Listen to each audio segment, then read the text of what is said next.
My name is Irene, and I am 28 years old. The night my dad humiliated me in front of 30 relatives is burned into my memory so clearly that I can still smell the food on the table and hear the scrape of chairs on tile as everyone leaned in to watch. It was supposed to be a simple family gathering, one of those loud, overstuffed dinners, where cousins you barely know judge your life choices between bites. I had arrived late straight from work, exhausted, still wearing my coat, already feeling like the outsider I'd been my whole life. My father didn't even let me sit down. He stood up, tapped his glass with a spoon, and barked loud enough for the entire room to go silent. "You're grounded until you apologize to your brother." The words hit like a slap. Grown adults stared. Someone laughed. My aunt actually snorted into her drink. My face burned, but I didn't cry. I didn't yell. I only said, "All right." That seemed to amuse them even more.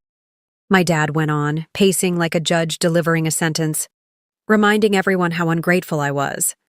How my younger brother, Golden, perfect, had been disrespected by me because I refused to lend him money I didn't have.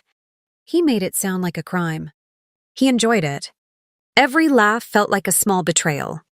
I stood there, hands clenched, pretending the heat in my cheeks was nothing, pretending my heart wasn't pounding so hard it hurt.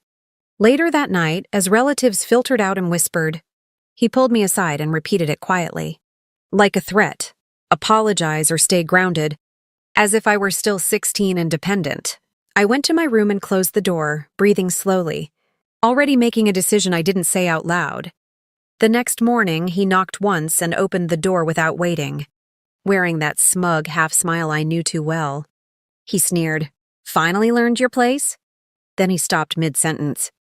My room was empty, the bed stripped, the closet bare, the shelves clean. He stood there confused, like a man who'd expected obedience and found absence instead. What he didn't know, what none of them knew, was that while they were laughing the night before, I had already packed the most important things and left them in my car. I had planned quietly for months. I had documents copied. I had savings he didn't know about. I had a lawyer's number saved under a fake name in my phone because I'd learned long ago that privacy was survival in that house. My father liked control. He liked rules that only applied to me. Grounding a 28-year-old woman was ridiculous. But humiliation was the point. He thought shame would pull me back into line. Instead, it freed me. Downstairs, I heard his voice rise, sharp and irritated, demanding to know where I'd gone, accusing my mother of hiding things from him. I didn't answer any calls.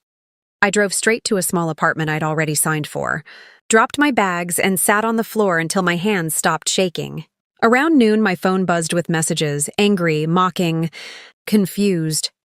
One from my brother telling me to stop being dramatic and just apologize. I ignored them all. Back at the house, my absence spread like a crack in glass. My father paced. He told everyone I was throwing a tantrum. He said I'd be back by dinner. Then just as he was rehearsing how he'd forgive me, the front door opened hard. Shoes hurried across the floor. A voice he didn't expect filled the room. Tight, urgent, shaking. The family lawyer. I wasn't there to see it, but I learned later that his face had gone pale when he heard the words. "Sir, what have you done?" Because grounding me wasn't the problem. Publicly humiliating me wasn't even the biggest mistake.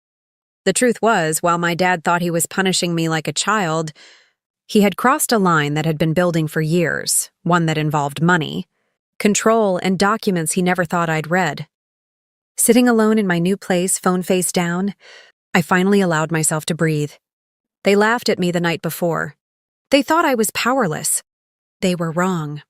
By the time the lawyer walked into my father's house, the truth he carried was already irreversible. Even if my dad didn't realize it yet, I learned everything later, piece by piece.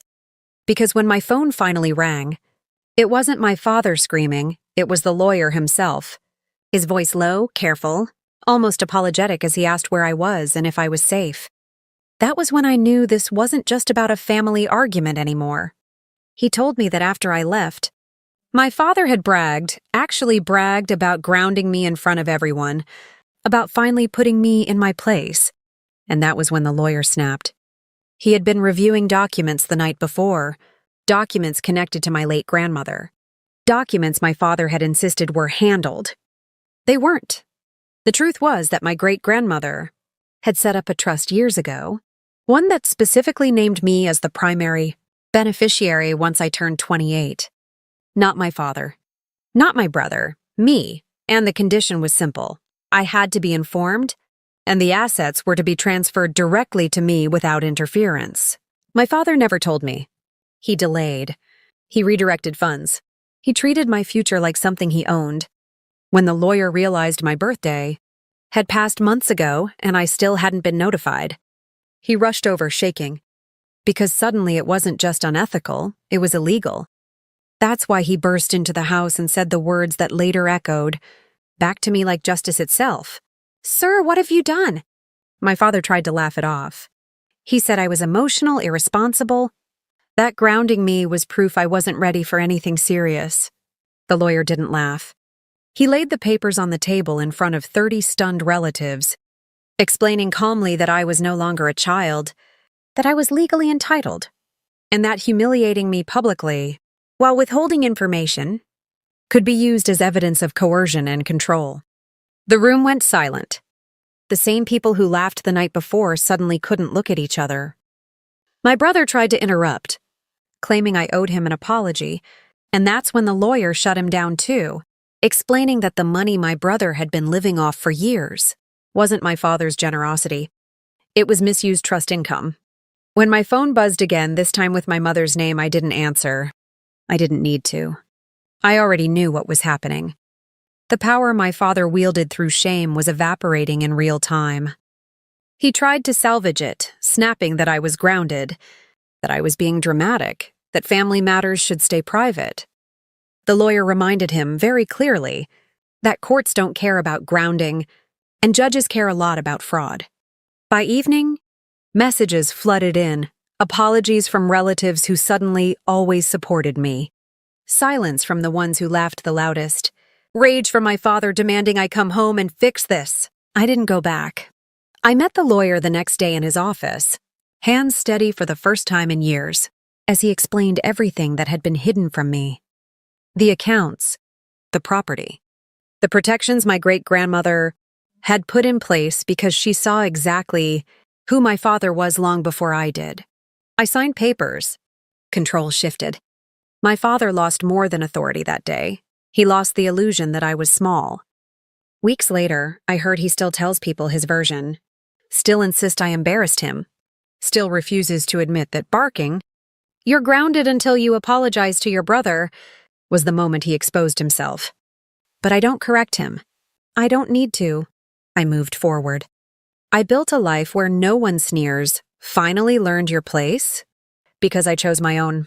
And if this story hit you, if you've ever been laughed at, controlled, or made to feel small by people who were supposed to protect you, stay with me.